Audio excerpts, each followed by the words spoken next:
It's a little gnome garden. Isn't this cute? Even if it is fake.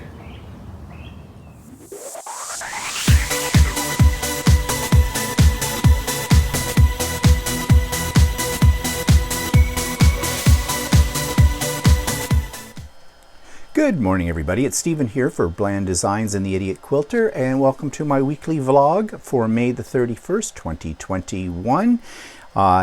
Number 218 and 446th day of COVID isolation, and I really need a haircut bad, but I'm not sure when that's going to happen. We're still in lockdown and stay-at-home orders here in where I live in Ontario, Canada. So anyways, let's move on with life, shall we? So behind me is my latest creation.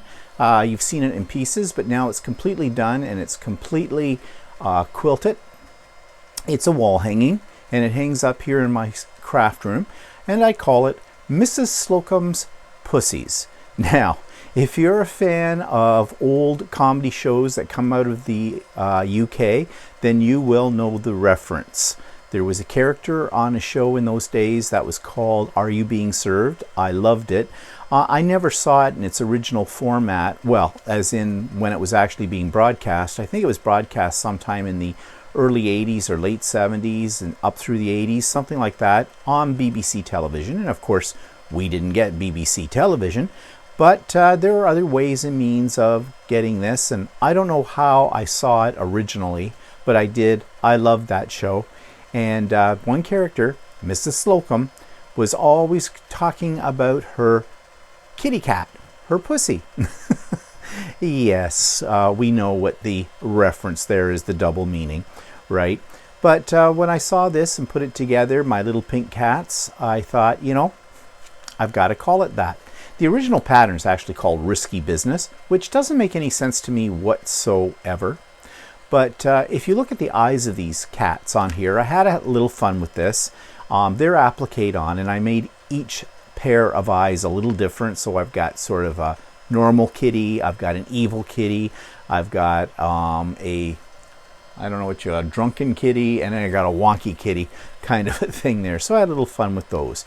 And it was a project that I did right after I did the Strong and Free quilt, and I needed to basically clear my mind to get ready for my next major project. And speaking of next major project, I have completed it. It is a bag. Now, I have not made a bag in quite some time, and I notice there's a glare on my glasses, and I'm sorry I can't do anything about that. But I saw this one online. It's a bag pattern by a company called By Annie. It's a company that has a really great reputation for making really good instructions for creating all kinds of different bags and purses and things like that.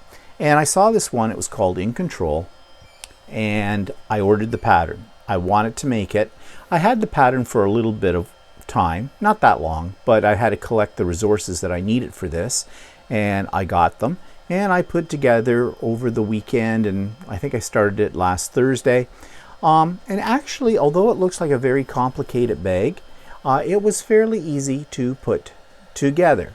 It is a bit time consuming, but the end result, as you can see, is well worth the effort. The one thing I like about By Annie patterns too is that they have accompanying videos as well, which really did help. But anyways, I got this made, and there's, of course, it's got carrying handles here. It's got pockets down in the front here and on the back. There's a pocket on this side, there's a zippered pocket on this side, and on the inside you've got some what are called open pockets because the bottoms are not sealed, but the idea here is these expand. See if I can get one so you can see. So you see they open up, they expand, and you can put like a water bottle or bottles or whatever in it, and it also has these tricky little things on the side so you can, you know, slide it around. I think it turned out really great. Walter really liked it, and now he wants one, so I may start on that soon as well, a second one. It'll probably come out better, or it could come out worse. Sometimes, you know, you figure you make it the second time, it's going to be better because you know your mistakes, and then you find new mistakes. But we'll see. Somebody asked me online, because I posted pictures of this online, what do you do with it? Quite frankly, I thought that was a dumb question. Do anything you want with it. It's very versatile. Put your craft supplies in it. Put your sewing supplies in it. You're going off to a retreat or a class when we can. It'd be great. That's what I intend to use it for. To carry all my necessities as far as my notions and things like that for sewing. But I could see taking this off to a scrapbooking retreat or a crafting retreat of some sort with your mixed media supplies in here too. The bottom panel in there is actually a sleeve over a piece of chipboard, which keeps the bottom very stiff. But the beauty of that is you can slide that piece of chipboard right out of that sleeve and then wash that. So, you put a water bottle or something in there and something spilled, you can take that bottom part out, wash it, you're good to go. So, yeah, I mean, you can do anything with this. It could even sit on your craft desk or on your sewing area with your most readily available supplies. Reach in, grab them, they're right there. So yeah, I think it's a very versatile bag. It's called In Control if you're interested in the pattern, and all you need to do is go to byannie.com and put In Control bag and you'll find the instructions. So that's okay. So I have another pattern of hers on order. It's one I've wanted to make for quite a while, but I was always afraid of that'd be too complicated. But now that I've done this one, I'm not afraid anymore. So I ordered it, and it's a project bag. Now it's got vinyl in it, and I think mesh, and I have all those supplies now, because I just got them about a week or so ago from a place out that I talked about last week, Pat Canna. And I had in the back of my mind that I wanted to do that particular pattern. That's why I ordered some of those supplies. So I'm just waiting for it to arrive, and then we may start on that. I haven't made a bag in quite a long time, and it's kind of a nice way, it's a nice diversion from making quilts all the time. So, and speaking of diversions in quilts and what you're making, I have decided, and this is just a work in progress, I need something to put on my front door for the month of June, because the month of June is Pride Month for the LGBTQ community.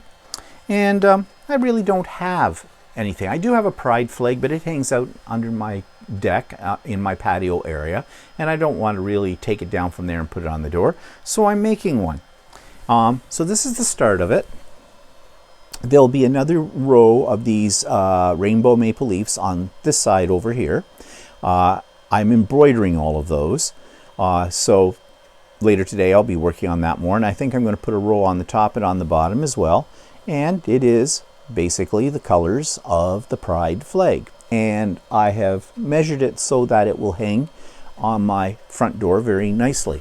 And I am going to layer it, and I will quilt it as well.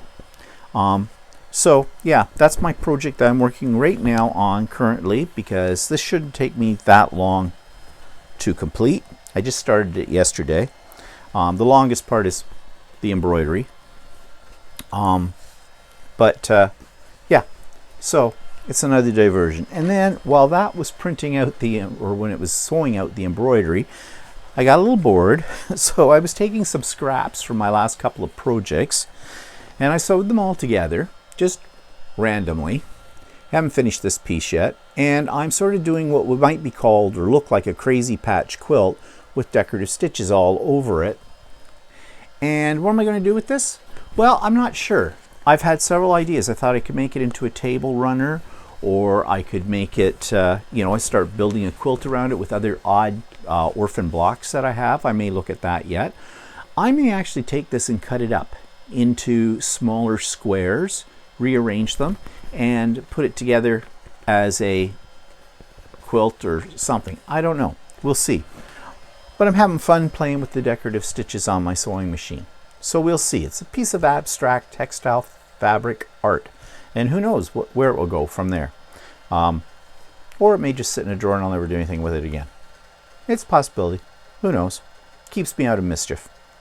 Okay, so YouTube channel of the week, Eurovision. Now, I'm not so sure if you're from North America whether you're familiar with Eurovision or not. We discovered Eurovision several years ago, and it's a huge musical competition they hold every year in Europe.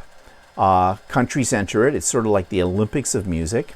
And the final production, when other countries vote for the performances to find a winner, is a really big affair. The stage production quality of it is just incredible.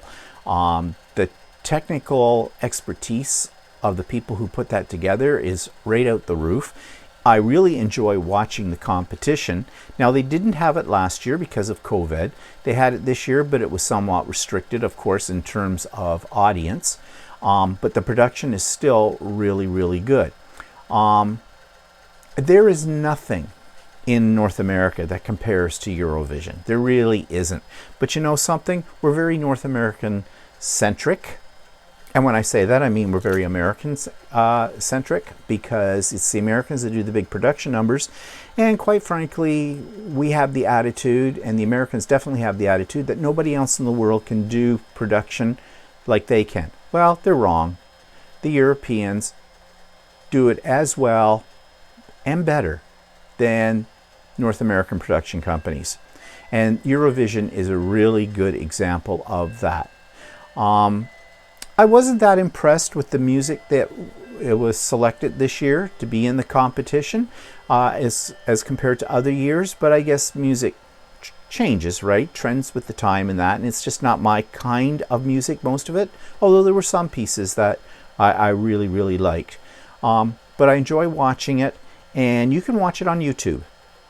Just put in Eurovision 2021 finals, you'll find it, and it's great. But I did do a little bit of a review of the YouTube channel, which basically I almost don't need to show it to you right now because I just did it, but I'm going to show it to you anyway. This week's YouTube channel is one that deals with music and entertainment, and this is the European contest called Eurovision. This occurs every year, except last year. They canceled it because of COVID.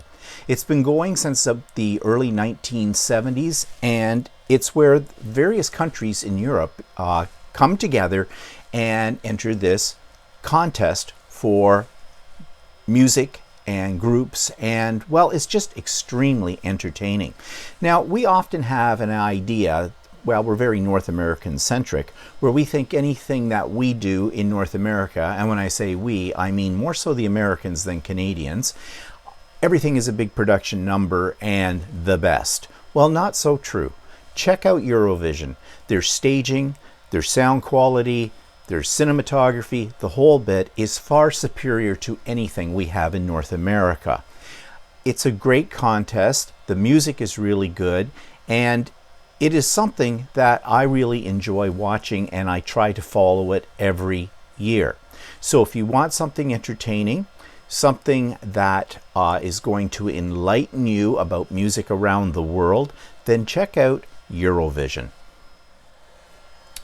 So you will find the link to Eurovision in the show notes. You will find the link for Stephen and Walter Live. Strange thing about yesterday, we had a new person come into the chat, and new people are always welcome, but got thinking about it afterwards.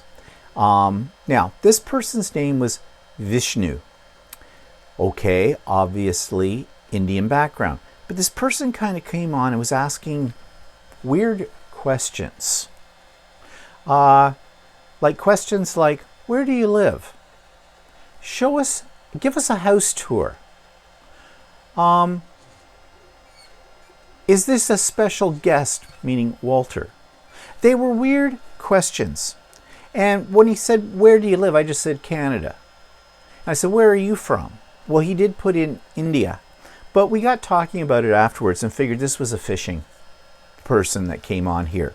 The reason I say that is because I don't think Indians, people from India, name their children Vishnu, because I think Vishnu is one of their religious deities. And I have a feeling it would be sacrilegious to name a child after a religious deity. I don't know, but I think this is one of those guys. I should have said to him, and this will sound racist, but I'm sick and tired of them.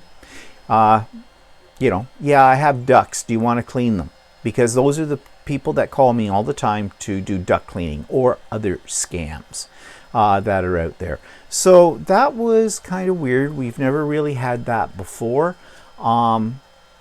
So I think it was just somebody who goes on to lives and for whatever purposes are gathering information about them. So I suppose let that be a warning. Be careful when you're, online, on YouTube, or anywhere for that matter, because the scammers are everywhere. Anyways, he diddled off pretty quickly, I guess when he figured that we weren't biting.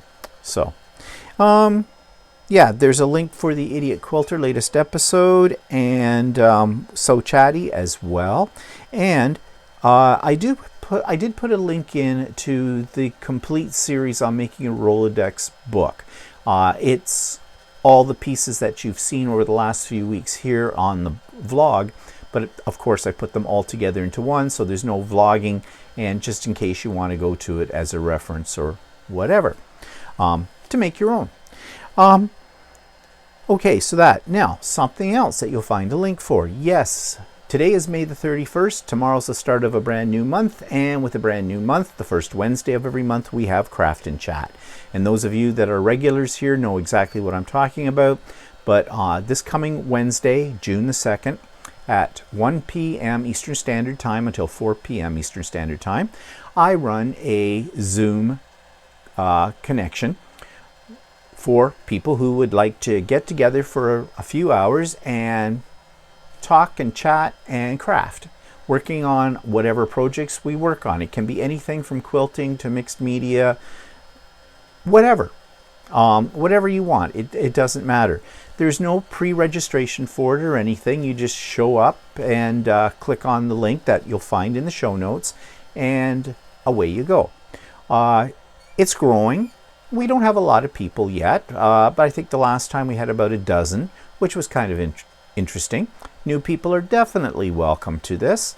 Don't be shy. You don't have to stay for the whole thing. You can come late. It doesn't matter. It's just there for you to, have a couple of hours of socializing, no drama, working on our projects, just very relaxing, like a bunch of good friends getting together on a afternoon to, just chat and play. So, yeah, so the link to that is in the show notes below. Okay, so that takes me to what's pissing me off this week. Doctors. Now, doctors and the medical community piss me off for various reasons. But I mean, having said that, I realize they're necessary in our society. And, in every profession, you have your ones that are very dedicated, very good with it. And you have your ones who aren't so dedicated and are in it for maybe different reasons.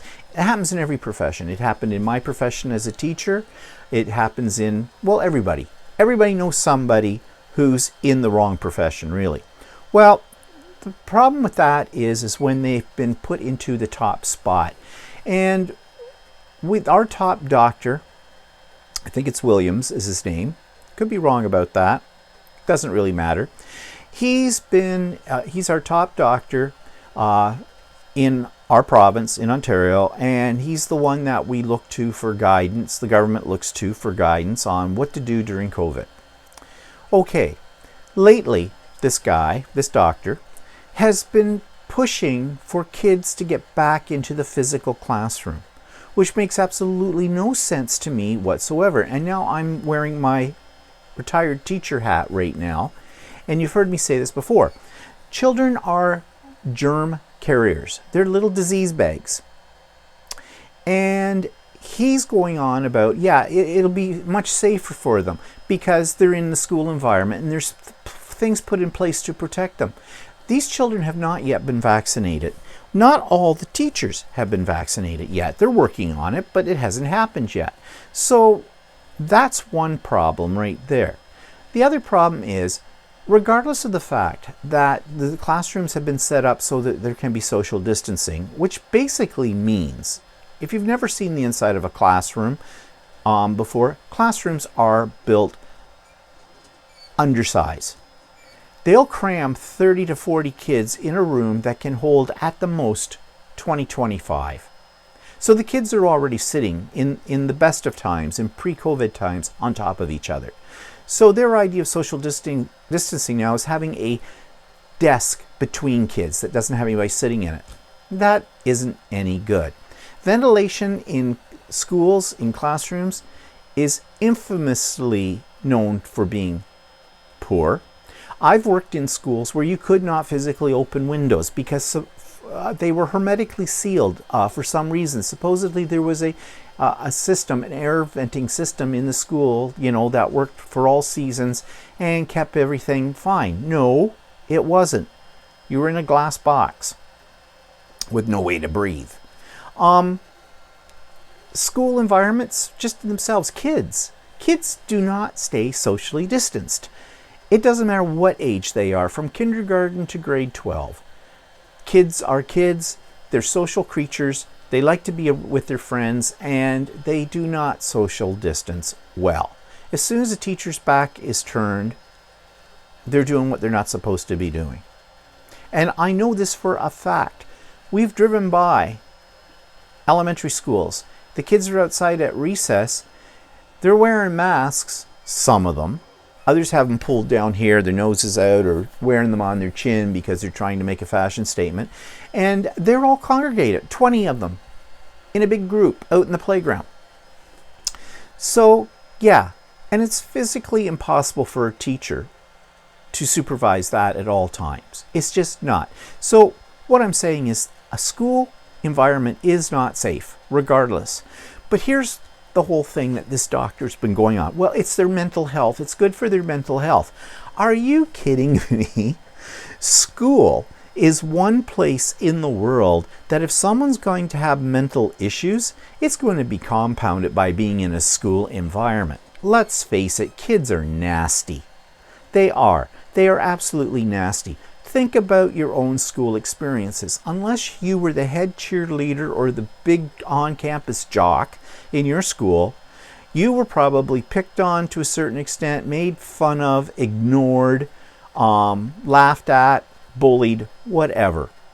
High school is especially bad for that. I know, because I was a high school teacher. I saw it day in, day out.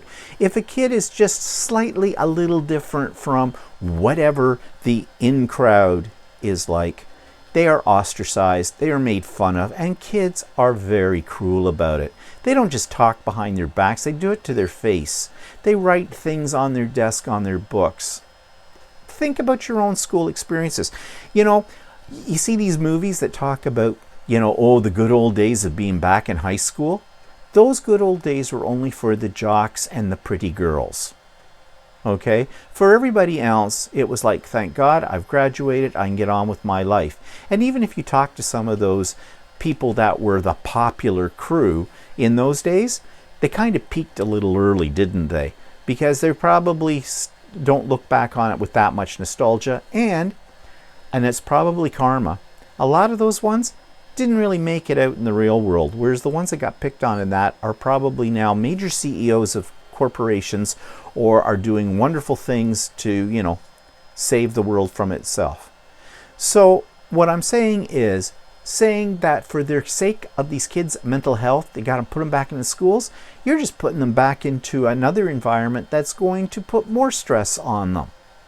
So why would a top doctor who knows this stuff, he's not stupid, why would he be pushing for that? Well, it's the pressure of some parent groups. We have several parent groups in our province that have been pushing for this. I'm not sure why they're pushing it. They're throwing their kids back into a situation that's not going to be good for them or for their family, because these kids pick up the disease, they're going to bring it home and spread it, right? The only thing I can think of is the parents' mental health is going. They've been stuck with their kids at the house for months and months on end, and they don't know what to do with them anymore. Well, guess what? They're your kids. You've heard me say that many times before. Your kids, suck it up, buttercups. You look after them. Don't expect the rest of the world to raise your children.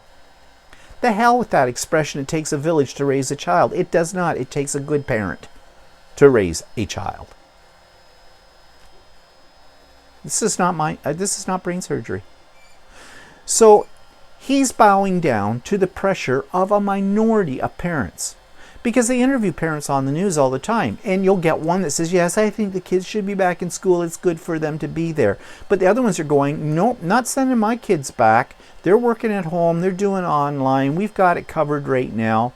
And until this thing has gone away and it's safe again, we're not putting our kids in the line of fire for this disease. Now, he's not an elected official. He's appointed. So why is he bowing down to the pressure of these parents or anybody else when he already knows he's a trained professional, has, the science behind him? Why is he doing this? Who knows? We never will, because he quit. Yep, he quit. Well, he calls it retirement. I think he was not giving necessarily the right answers to the government, and the government pushed him out. And now they're going to put somebody else in. But the whole thing's being covered up by calling it retirement. The ironic part about this was he qualified for retirement in 2019, I think, according to what we found on the internet. So he was already on borrowed time here. But that is very, very disappointing because, through this whole crisis, we have had very little guidance. And we look to anybody that's a so-called expert for proper guidance. So here's a man that people were looking towards, for the right information, and then he does this. I have very little faith in the medical community when they're represented by people like him. Yeah. Now, that isn't saying I'm saying anything against the frontline workers. They have been great. They have been excellent. But you know something? They're also the people that don't make the decisions. They're doing their job. Okay? And it must be very, very difficult for them, besides all the thing about working with sick people and that. But it must be very difficult for them to understand what they're supposed to do when they get mixed messages from the authorities above them, like a doctor like this. So, good. I say he's retiring. Good. Let's get somebody in there with some brains and who is not being pressured into doing things that he or she knows are not right. Yeah, it's just another ingredient into this whole stew of disease that we have to deal with. Is that a metaphor? I don't think it was a good one. But you know what I mean. Okay. Let's get off that case and let's go on to things a little bit more positive. I did order a few things from one of my favorite companies here in Canada called Monfil, which is where I get a lot of my sewing supplies, my stabilizers, embroidery threads, that kind of stuff. Well, I was getting low on basting spray, so I stocked up with them on basting spray. I stocked up on Wonder Clips because they're wonderful. It's in the name. And what else did I buy? Oh, I bought something I haven't tried yet called Badge Master. It's a form of stabilizer that you use to basically embroider badges. I have to explore it further, but it wasn't very expensive, and it looks like plastic. And I think it's either water soluble or heat soluble. So I've got to look around on the internet and see how you use this stuff and try it out. I always like to experiment with new things with my embroidery machine. And what else did I buy from them? Oh, I bought some more bobbins. I know none of this is exciting to you, but to me it really turns my crank. Yeah, it doesn't take much to keep me amused. Okay, and that's about it. I've got some filament on order, that pattern I mentioned earlier, things like that. As I always say, and you've heard me say it many times, a day without an Amazon delivery or any other kind of delivery is a day without sunshine. Yeah, that's my way of coping with the COVID thing. Shopping. Okay, so that takes us to stories about my grandmother. My grandmother was an artist as well. I unfortunately did not inherit that talent from her, and I wish I had. Now, was she the world's greatest artist? No, she was not. But what I did inherit from her was my ability to creatively experiment, because she loved to experiment with various forms of painting. But there is one particular painting that hangs in my house that I inherited after my grandparents passed away many, many, many years ago. That is my favorite painting of my grandmother's because there's a story that goes with it. And I had it, when I received it, it was in a frame I did not like. So I took it to a professional and had it framed properly. And since it hangs upstairs in my living room and I didn't want to take it off the wall and bring it down here because it's a fair size, I thought I'd do a little video discussion of that painting. So I'm going to insert that for you right here. As you know from my last few weeks of discussion about my grandmother and my memories of her, that she was many things. She was a carpenter, she was a taxidermist, she was a cook, she was everything. But one of the things that I think I inherited somewhat from her was her creative talent. And my grandmother was especially talented when it came to painting. She liked to experiment with different medias, which is something that I like to do as well. But she was able to do something I could not do, and that was actually to paint. And it's something I wish I always could do. But this particular painting hangs in my living room in my house, and it's a very special painting to me. You see, this was actually based upon a site that was not far from my grandmother's house. And I remember when I was a little kid driving past this area. It was a little tiny island. I don't think it was man-made, but it was very, very small in the Trent River. The Trent River is a small river that ran through the town that my grandmother lived in. And there was a cottage on this little island and a windmill. Now, I don't know if this island was owned by people with a Dutch heritage or not. I don't think it was, and I think the windmill was purely decorative. The only thing is, the windmill and the cottage did not look like they look in this painting, because in my lifetime, they were nothing but ruins. The cottage had been abandoned and was empty. No one was going to it or living in it. And the windmill did not have the blades on it. It was just basically a crumpled piece of rubble. And I remember my father telling me the story of what this looked like in its heyday. Well, my grandmother painted this picture from her memory of what this little cottage and this windmill looked like when it was in full functioning mode. And I was always fascinated by this, almost haunted by it, because I wondered who the people were that lived there, why they had built a windmill. It just enticed my imagination. Now, I don't ever remember my father or my grandmother ever telling me many details about this. I don't know if they didn't know, which I find kind of hard to believe, because my grandmother knew everybody that lived in the small town that she was in and knew their history and everything else about them. But I don't remember ever telling me anything specific about the people that lived here and why they built the windmill. So I was absolutely fascinated with it for my whole life. In fact, I'm still fascinated with this. And that's why when my grandparents passed away, my parents asked me if I wanted to have this painting. And I did, for many reasons. One, because of the memory it gave me of my grandmother as an artist. I remember her having her easel set up in her living room, and she'd be painting away. She did a form of painting that I believe is, I know now, is impasto or impasto, something like that, where you build up layers of paint.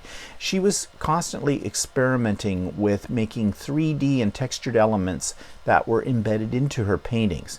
This one is not an example of that. However, she did it in oil, and so the oil does have a texture. And from what I know, oil is a very difficult medium to paint in. Now, she may not have been the best painter in the world, but that didn't really matter to me. I love my grandmother's paintings, and I wish I could paint half as well as my grandmother. But the other reason that I have this particular painting in my house is not just because it brings up memories about my grandmother, but because of my fascination with windmills. And I still have that fascination to this day. And maybe when I was younger, this was a premonition of what my future would bring, because my husband is Dutch background. He was born Canadian, but he's a first-generation Canadian. His sisters older sisters and his parents were all born in Holland. And many years later, when I grew up, when I met Walter, one of our trips was to Holland and to the area that his parents had been raised in. But there was one place in Holland that still has the traditional windmills, what you kind of think of when you see windmills, and kind of what is reminiscent in this picture. And we went there to see them. And I'm absolutely fascinated with windmills. And I think it all comes from this painting by my grandmother. And I also think that this painting represents the creative spirit inside of me, which was part of my grandmother. When I look at this picture, it inspires me to try my own hand at painting, which I have tried, or to, just be creative. So this is one that sits in a prominent space in my living room. I had it reframed many years ago and matted. My grandmother had it in another frame, but it was an older frame, and I didn't really like it. I didn't think it showed off this particular painting. So out of all the things that I cherish that are in my house, this is probably one of my most cherished items because of the memories that it gives me, and it really represents my creative spirit by way of my grandmother. So I'm starting to get a little bit to the end of my stories about my grandmother. Next week I think I might talk about what it was like spending holiday time with my grandmother, because those were always special events in my life as well. So we'll see. So that takes us to the 3D corner. You can hear it in the background. It's squeaking away and the fan is going. I've got another thing printing. I mean, I have put this thing to the nth degree. And what I'm doing now is that I'm experimenting with settings. There are a lot of settings on a 3D printer. And of course, like any piece of technology, the terminology that is used is not everyman language kind of a thing. You have to kind of research it to figure out what they're talking about, and I have found even when I research it, I'm still not sure what they're talking about. You definitely have to be a techno geek with this kind of thing. But I'm finding that as I play with those, that I'm getting to a point where I'm refining my models, that's what they call them, so that they're coming out a little bit better. And I'll just continue. It's a toy, I play with it. But let me show you what I played with. Okay. Succulent. Rainbow filament. Now you know I was making a bunch of succulents for my patio, and I had made this one in a much smaller version. But I thought, what would it look like if I blew it up 250%? This is what it looks like if you blow it up 200%. It's kind of fun. It's done in rainbow. Yes, it's not realistic. Okay, well, it's not bad, but yeah, nobody would mistake this for a real plant, but that's okay because I think it's kind of cute and cool. It's even got like dirt. It's supposed to be dirt. Now, if you wanted to make this look a little bit more realistic, you could. You could paint it. Now, I have yet to try my hand at painting any of these things. I should do that though and give it a shot, because that's the other thing about 3D printing a lot of people like to do. They will make like Star Wars models or Dungeons and Dragons characters, things like that, and then they paint them. And that's a lot of detail. And some are absolutely gorgeous when they get them done. But those are people who have patience with painting. I don't. My idea of painting is slap it on. So I avoid it. It may have come back from my days of building models when I was a kid, model cars, model airplanes, and then you get the little bottles of model paint, and well, my models were like glue city, like glue was oozing out all over them. So you had that. Then I'd go and paint them, and that was even worse than the gluing. Yeah, I didn't do well on model making. So that's why I've hesitated to start painting any of these things, but I should give it a go and just see. But anyways, I thought this was kind of cute. Now, the one thing about this though, this took 3/4 of a spool of rainbow filament. I didn't know it was going to use that much. there is spools of filament are measured by weight. So on average, usually a spool of filament is 1 kilogram, which is about 2.2 pounds of filament. That's a lot of filament. And only now, after, when did I get my 3D printer? Back in the fall last year. Only recently have I actually gotten down to where I've emptied a reel of filament. I have a lot of filament to choose from though, because I keep buying it. But this took 3/4 to do this. Now, you're going to say, well, that's kind of pricey, isn't it? Well, yeah, the filament I was using, I think, cost about $32 for the wheel of it. So this was an expensive little piece to make. But it's okay. I've ordered another reel of rainbow filament. So yeah, it's a hobby. You spend money when you do hobbies. But I think like the rainbow came out kind of nice on this, I think. So anyways, it sits out on my patio. I never have to water it. The other thing I've been playing around with is artifacts from museums. There's one site, I think I mentioned it a week or so ago, that you can go to, and they've scanned a lot of their ancient art, like Roman and Greek statues and things like that, in their museums, and have put them up free of charge on the internet that you can download and 3D print for yourself. So right now, that's what I'm doing. I'm getting into this art stage. So I decided, usually I print these in marble, but I decided to, venture out and print this one in red. Yeah, I don't like it in red. It is a vase or something. You could plant, something in it or hold something in it or whatever. It didn't come out all that clear.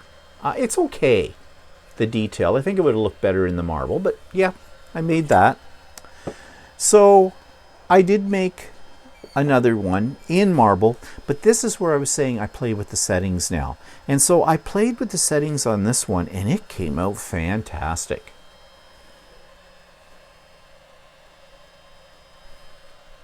The detail. Take a look at the hair at the back.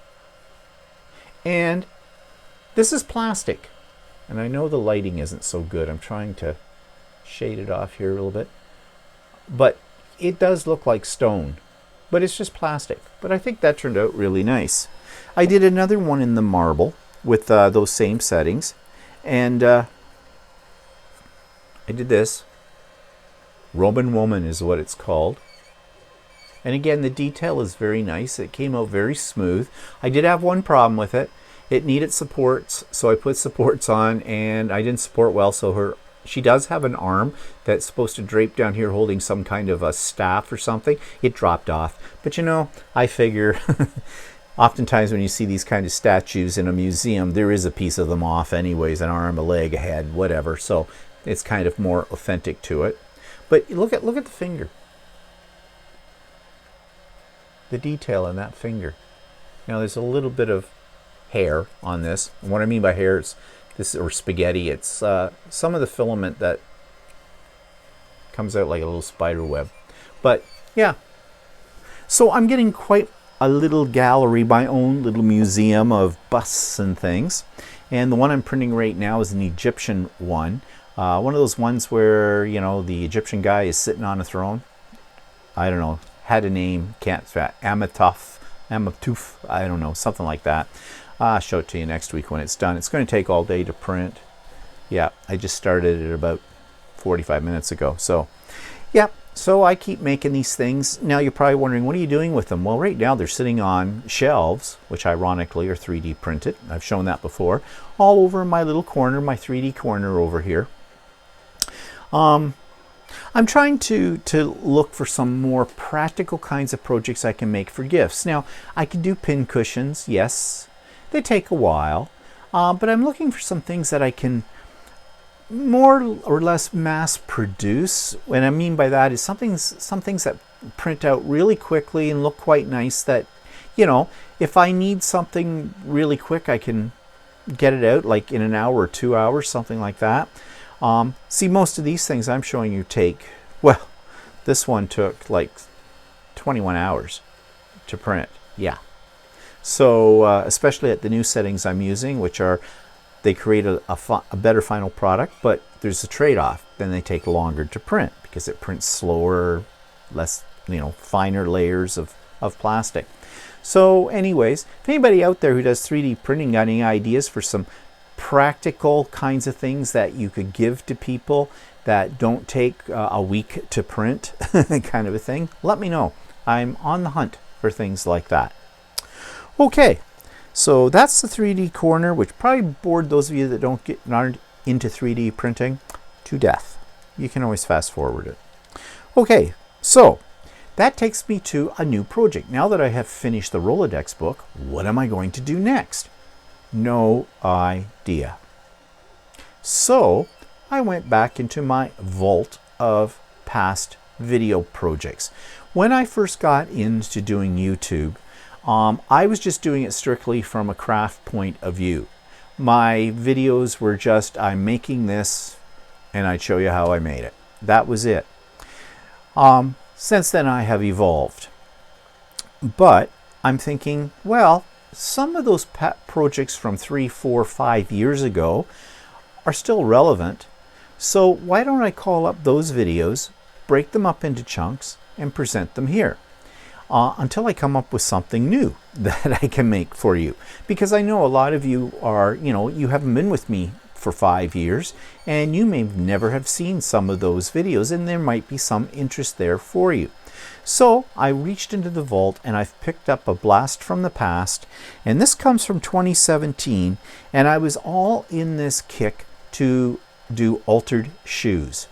I would go to the Value Village near me, pick up some ladies' high heels, and paint them, collage them, add things to them, and I created about 4 or 5 of these, and they're in my rec room sitting out on display because they're actually quite nice and something a little different, and they're fun to make. So I have a 2-part series, and this will be the first part here in a moment, showing you how I went about making one of those particular shoes. You might find it inspiring. And the thing is, the techniques I'm showing you, you could do on all kinds of other elements. It doesn't have to be shoes. So here's the first part of, what did I call it? Oh, mixed media shoe, part 1. And on this video, I think I'm going to try something different. I've never done this before, but I've seen some YouTube videos where people have done this, and it's doing an altered shoe. So I went to Value Village, and which is a thrift store, and I picked up a couple of pairs of shoes, and one pair, and there's a matching one for this one, look like this, kind of funky with the zipper on it and the whole bit, high gloss black shine to it, and a heel. And I think what I'm going to do is, I think I'm going to undo the zipper a little ways, and then I thought, well, maybe I could peel back these and glue them, but I don't really like the way that was happening. But the tongue, if I bring the tongue up like this, what do you think? Just to start with, I think it'll give me a place to put some things inside it if I wish to, and it pops up that zipper, and yeah, I think that's what I'm going to do. So I think I'm going to try, I've never used this glue before, but I see a lot of people use it and holds a lot of things, E6000. So I think what I'm going to do is put a little E6000 on this tongue on the inside, just to hold that up like that. And then this is pretty glossy, so I'm not sure how it's going to take a finish. I'm going to cover it in paper and all kinds of different things. I'm going to collage over top of it. So what I might do is coat the whole thing in clear gesso. I was thinking of using black gesso, but the shoe's already black and it's not a bad finish on it. So I think I'll just put clear gesso on it to give it some tooth, so I can put other things on top of that. So we'll see how that goes. So I'm going to do this initial gluing first and then come back and do whatever I'm going to do with it next. Okay, so I've put a coat of clear gesso on this shoe, and it's pretty much dry now. Now, it didn't really dry absolutely clear, but that's okay. I'm just putting it on here to give it a little tooth so I can put my collage materials on it. And I pulled up some deli paper and painted wax paper that I did some time ago, and I'm just going to use pieces of this, little pieces. I'm just going to rip them up and put them all over the shoe base. And for this, I'm using, what am I using? I was going to use matte medium, but I'm going to try this matte Page that I got. It should dry clear and stick things down without any problem. So maybe I'll pour a little bit out into this lid. Start with. And I don't know where to start. Let's just start on the side and start up here. Put a little on paper as well.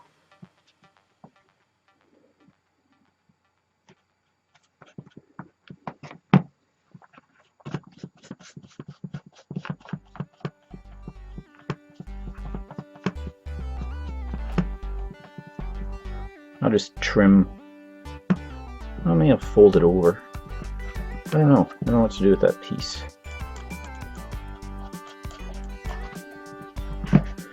Okay, so put a little bit more on here, and I guess I'll just continue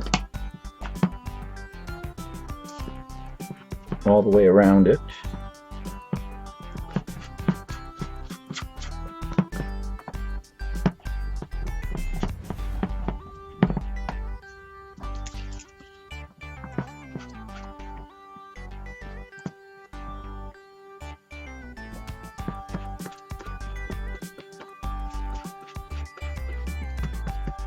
I didn't put any on the back of that one, but I don't know if that makes any difference or not.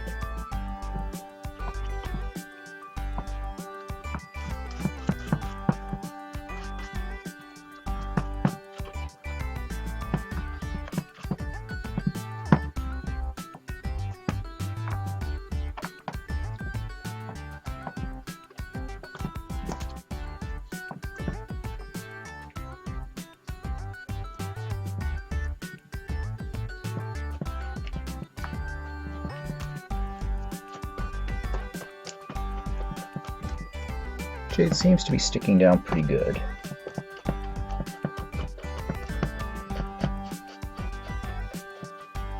I'm trying to avoid wrinkles on here as much as I can, but if I get wrinkles, it just adds texture. Don't think that's going to be a big problem.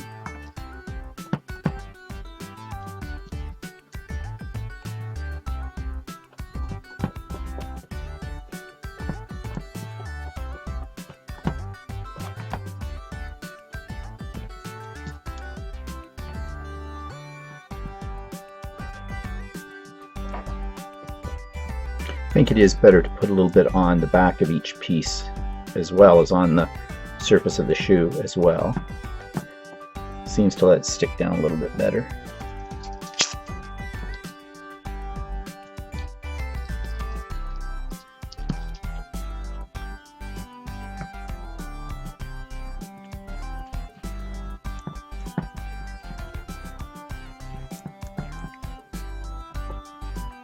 Okay, I'm just going to carry on doing the same procedure all over the shoe, and I'll be back to show you what that stage looks like when I've got it done. Okay, so I finished putting the collage papers all over the shoe, and it's pretty much dry now. And now what I'm thinking of doing is painting the heel and the sole, maybe the tongue, I'm not sure, red, just to make it stand out, bright red. So we'll see how that works. So I'm going to use acrylic paint. And I'm just going to put some out here on my craft mat. And we'll see how well this sticks. I'm going to start with the sole. May take a couple of coats on here, I'm not sure.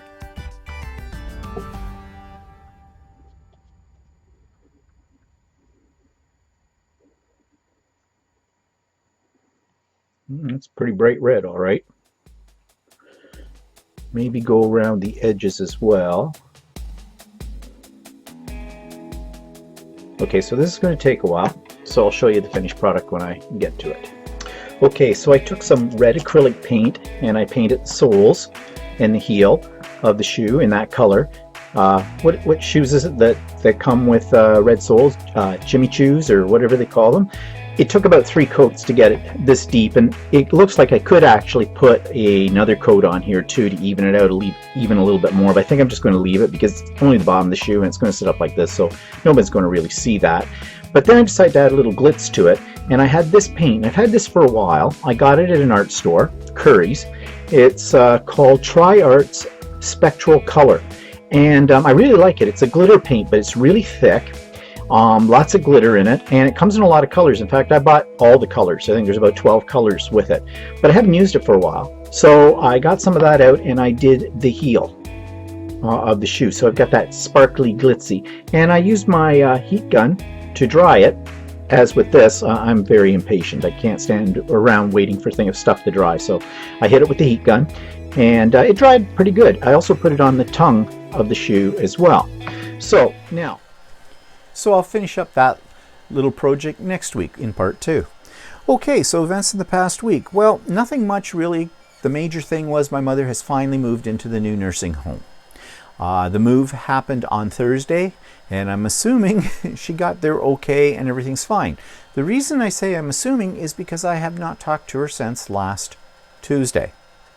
And I'll be talking to her again tomorrow. And I'm, preparing myself to hear all kinds of complaints. The new place is lovely from what I've been able to see online. It's modern.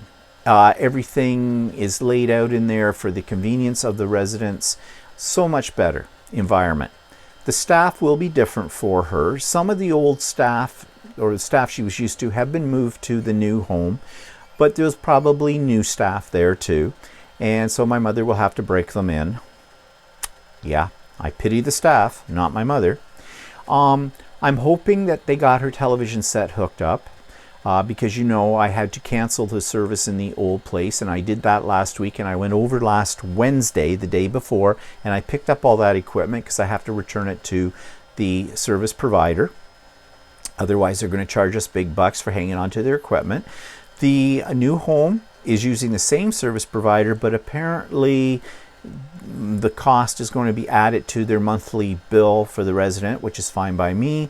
I don't know how much that is, but I have an idea and I'm hoping they get more of a discount than what we could get, because it would be nice if it cost a little less than what I was paying.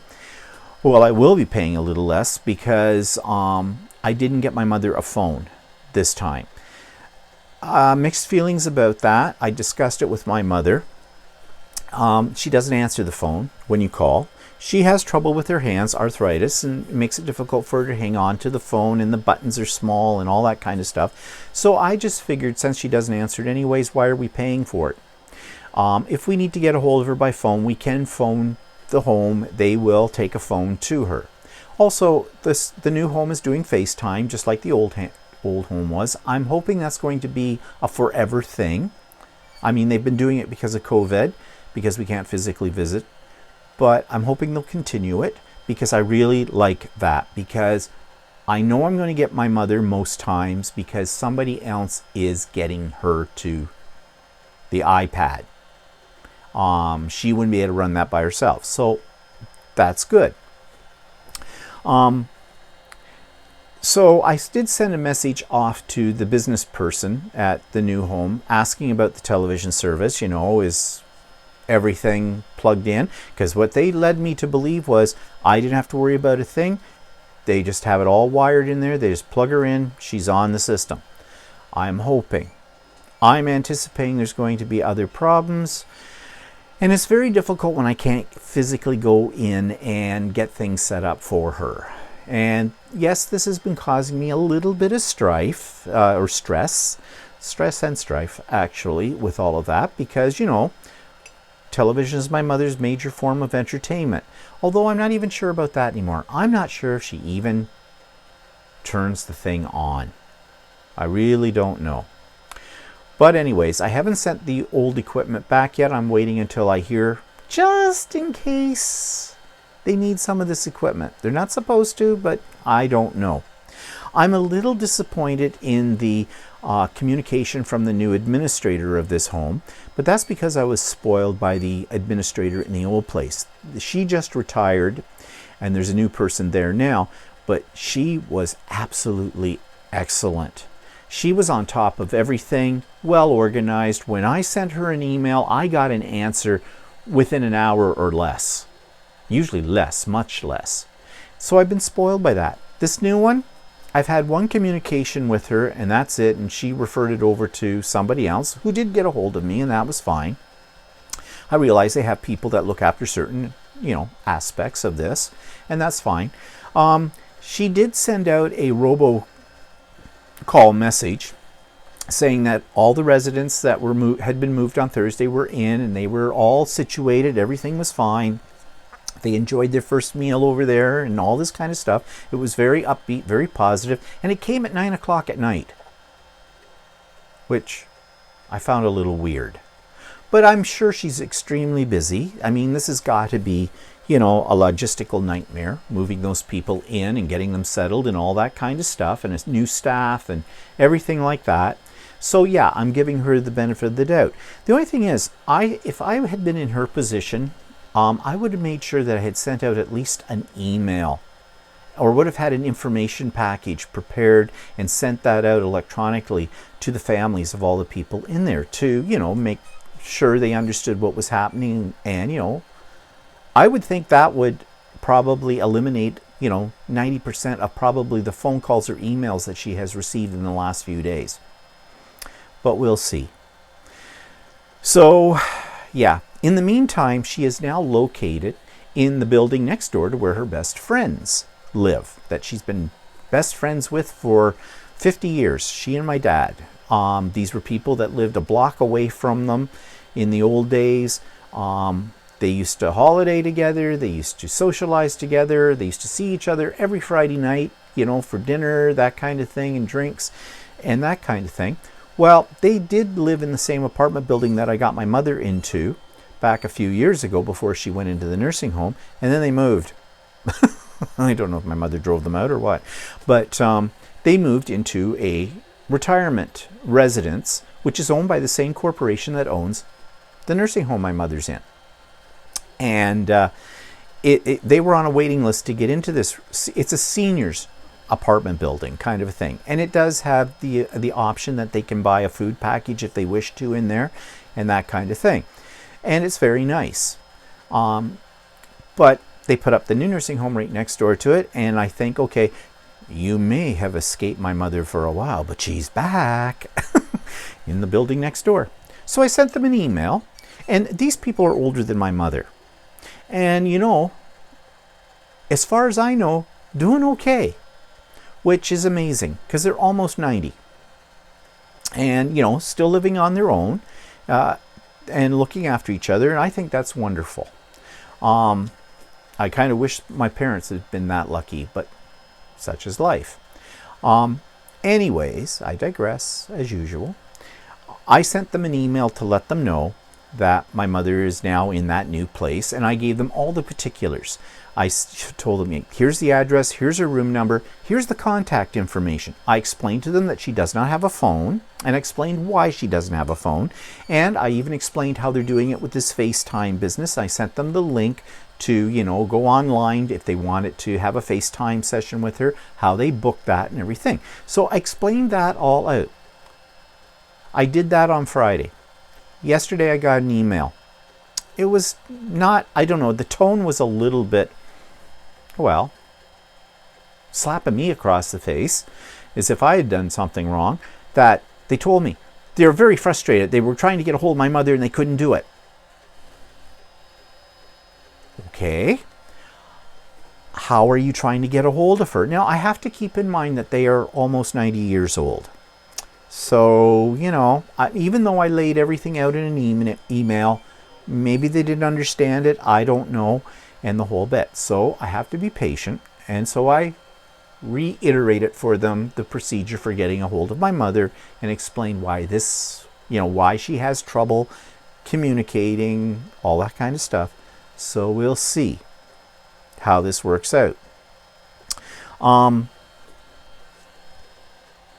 I may send an email today or whatever over to the residents and ask, okay, since my mother doesn't have a phone, if somebody who isn't familiar with using FaceTime, wants to get a hold of her, what is the best procedure for that? I mean, I'm going by what they told me at the old nursing home about phone calls.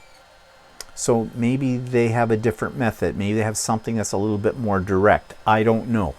I'll have to explore that further. But this is what I mean. These kind of things give me a little bit of stress. Yes, they're not major concerns, but it's just one more thing I have to think about all the time. Thank God I never had children, is all I can say, because I've got one right now who's older than me. So we'll see. So I'm preparing myself for the call tomorrow to find out there's all kinds of problems. My mother doesn't like this, she doesn't like that. And yeah, I have to deal with it. So suck it up, buttercup. Okay, and that's about it. That was for last week, nothing else. Yeah. Thank God I've got crafts, because I haven't got nothing else. Okay, so what's that take me to now? Well, pretty much the end of this vlog, you'll be happy to know. If you've stayed with me this long, thank you, you're a sucker for pain. Craft and Chat, just a reminder again, that's this coming Wednesday, June the 2nd, starting at 1 p.m. Eastern Standard Time. The Zoom link, it's Zoom link is in the show notes, okay? And I haven't had a lot of people write to me about this, so I don't know if you're interested or not, but I'm thinking of having a birthday sewing bash in honor of my birthday in July. It'll be on a Saturday. I'm thinking right now probably July the 10th. It'll start at 9 p.m. or 9 a.m., not 9 p.m., 9 a.m. Eastern Standard Time and run till 5 in the afternoon Eastern Standard Time. And it'll be much like a Craft and Chat, only this one is, I call it a sewing bash, but all are welcome, whether you're a sewer or not a sewer. It's going to be sort of on the lines of what I did with the Idiot Quilter retreat back a couple of months ago, although this one is on a smaller scale. You do not have to pre-register for it. You just click on the link and join in whenever you want to join in. There's not going to be prizes or things like that. Well, that's what I'm thinking right now. Maybe there will be some simple prizes and things like that. There's not going to be any guest speakers or anything like that, but having said that, who knows? Maybe there'll be a demo of something, but it's not going to be on the scale of the Idiot Quilter retreat. Quite frankly, because that took a lot of work to put together. And I enjoyed doing that, but I'm saving something like that for the fall. I think we'll have one where we can work on Christmas things. Well, Christmas in September or something like that. We'll see. But anyways, I just want to have a party on my birthday. Yeah, it's my birthday. It's my birthday. Well, it's not for a while yet because I'm not going to be doing anything else special. So, yeah, indulge me. So if you think this is something you might like to be a part of, just drop me a note, an email, a comment below, whatever. This is not a commitment, okay? Don't get worried about it. I'm not asking you to commit. I'm just doing some fact-finding here, seeing if it's even worth my effort to, organize something like this. If I get a huge response, then I'll probably do a little bit more organizing in it and have maybe some little special things in there. What they are, I do not know. I'm still thinking about it. But anyways, if you've got even a slight interest, let me know. Okay? But I won't hold you to it. Okay. So that's it for me this week. I hope you have a good week. I'm looking out my window right now. It looks like it's going to be a sunny day. It's been a little bit on the cool side the last few days here. I'm hoping the temperature's going up this week because after all, we're moving into summer, and in Canada, summer's about 2 weeks long. So, we have to enjoy it when we can. Have a great week. I hope you're healthy. I hope you're happy. I hope you've got vaccinated, at least the first shot. And still remember, take care. We're not out of this thing yet, but we're getting there. So have a good week, and we'll see you later. Bye-bye for now.